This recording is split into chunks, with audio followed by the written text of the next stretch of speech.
1978ला वसंतदादा पाटलांचं सरकार पाडल्यापासून ते आतापर्यंतच्या शरद पवारांच्या खेळीवर अजितदादांनी टीका केली आहे। पवार करतात ती स्ट्रॅटेजी, मग आम्ही केलं तर ती गद्दारी का, असा सवाल अजित पवारांनी शरद पवार यांना केला आहे।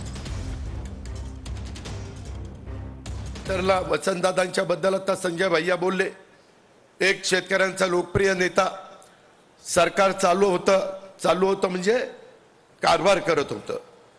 त्याच्यामध्ये वसंतदादांचं सरकार पाडलं 78लाच आणि पुलोदला घेऊन म्हणजे जनता पक्षाला घेऊन सरकार बनवलं। त्यावेळेस पवार साहेबांनी चव्हाण साहेबांचं ऐकलं नाही, ज्यांनी संधी दिली त्यांचं ऐकलं नाही। 78 सालीच मला वाटतं देवेंद्र फडणवीस मुख्यमंत्री झाले 14ला। मी तर मुंबईला पोचायच्या आत टीव्हीला बातमी झळकली की प्रफुल्ल पटेल साहेबांनी बाहेर येऊन सिल्वर ओकला सांगितलं की आमचा भाजपला बाहेरनं पाठिंबा दिला की नाही, भाजपला बाहेरनं पाठिंबा। आम्ही तिथे गेलो, म्हणलं हे कसं काय झालं? ही म्हणले आपली स्ट्रॅटेजी आहे। अतिशय आयला म्हणलं ह्यांनी केलं की स्ट्रॅटेजी, मी केलं की गद्दारी, मी केलं की वाटोळं। 95ला पुन्हा सरकार गेलं, विरोधी पक्ष नेता भुजबळ साहेबांना केलं आणि साहेब दिल्लीला गेले। सगळी प्रचाराची यंत्रणा आपण बघत होतो, कुठं अडचण येऊन देत नव्हतो। सगळ्या जिल्हा परिषद, जिल्हा बँक, जिल्हा दूध संघ, सगळ्या संस्था कशा साहेबांच्या बरोबर राहतील, सगळे कारखाने साहेबांच्या बरोबर कसे राहतील, अपवाद निराभिमा आणि इंदापूर कारखाना, हा प्रयत्न आपण सगळ्यांनी केला।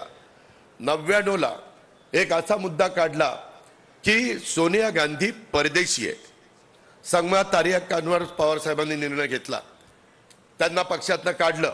10 जून 1999ला स्थापना झाली राष्ट्रवादीची। पद्मसिंह पाटील, विजयसिंह मोहिते पाटील, छगन भुजबळ, मधुकर पिचड आणि प्रफुल्ल पटेल सगळ्यांनी साथ दिली, आपण साथ दिली।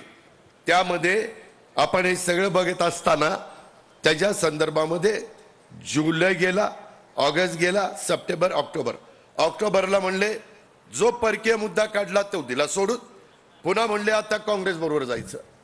आम्ही बोलू पण शकायचो नाही, कारण ते दैवत होते, वडला समान होते, ते म्हणतील ते पूर्व दिशा।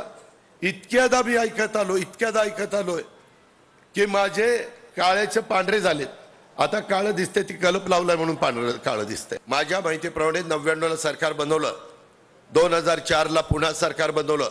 तेव्हा तर हर्षवर्धन पाटील साहेब, तुम्हाला आठवत असेल, राष्ट्रवादीचे जास्त आमदार निवडून आले होते। स्वर्गीय विलासराव देशमुख मला म्हणले की अजित, कोण आता तुमचा मुख्यमंत्री होणार, भुजबळ साहेब होणार की RR पाटील होणार की तुम्ही होणार? मला मॅडमनी सांगितलं आपल्याला कुठलाही राईट राहिला नाही, मुख्यमंत्री हा राष्ट्रवादीचा होईल, उपमुख्यमंत्री आपला कोण करायचं ते आपण ठरवू। स्वतः विलासरावजींनी स्वर्गीय त्यांनी मला सांगितलं, परंतु आम्हाला नंतर सांगितलं आपण मुख्यमंत्रीपद सोडून दिलं।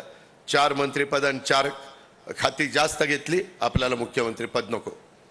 याला म्हणलं कठीण झालं, पण काय आता आदेश तेही आम्ही ऐकलं, कधी त्या बाबतीमध्ये हू की चूक केलं नाही।